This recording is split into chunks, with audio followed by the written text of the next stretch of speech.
culture is a language of communication that doesn't need to be translated. It's also very important. Music is a universal language of conveying emotions, thoughts, aspirations.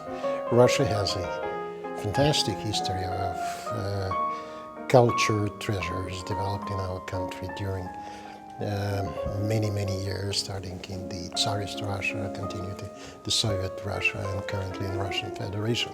We cherish arts. We are blessed to have fantastic talents, and I'm so thankful for you that during years and years of your program, you bring Russian young talented musicians to perform here in the American audience and to show best of the best they can offer, and it's really among the best in the world. I think that we have so much in common with the people of Russia, and such common values and love of the arts, and an understanding and appreciation of what each culture has.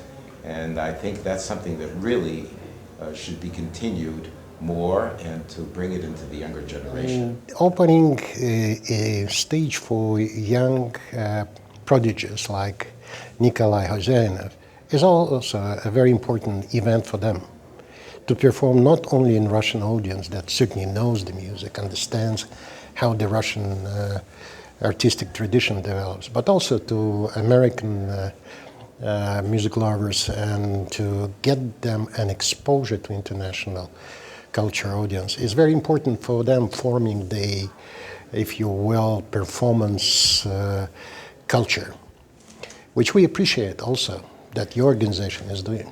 Well, thank you very much, Ambassador. You know, having worked with artists from 80 countries and 75 embassies, I must honestly say you just can't leave the Russian Federation out because of the great contribution that they have made. And we adore your artists, and you have treated our American artists so well. And I wanted to say that when these young people come here, these are the leaders of the future. Those are the people that influence so many other people. And when they come back from the United States, they will convey a sort of a greater understanding of what the American public is. Because I think it's a non-confrontational way of... I cannot agree more.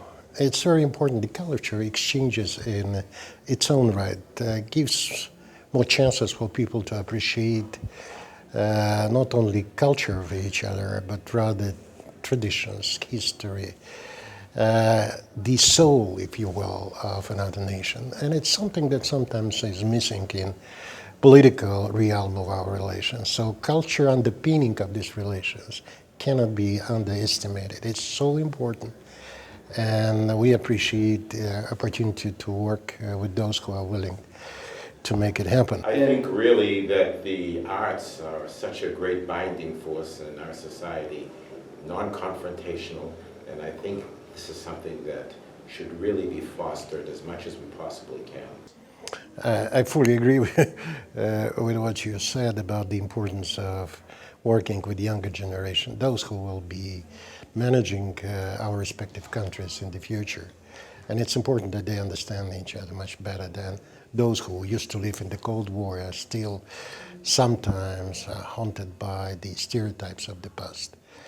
I would like to see younger generation understanding each other significantly better and being able to work together on issues that are important for both nations on a mutually respectful basis, taking into account each other's views, because naturally U.S. and Russia have a lot of things in common. They have a lot of challenges that are the same, like for you and for us. And it's certainly very important that the younger generation understand that we stand to benefit by facing these challenges together rather than continuing quarreling. But it's not easy to achieve, of course. We have to start thinking of our grandchildren a little bit. I'm thinking of my little grandchildren. I hope it will come even without children. Grandchildren will pick it up and further develop it.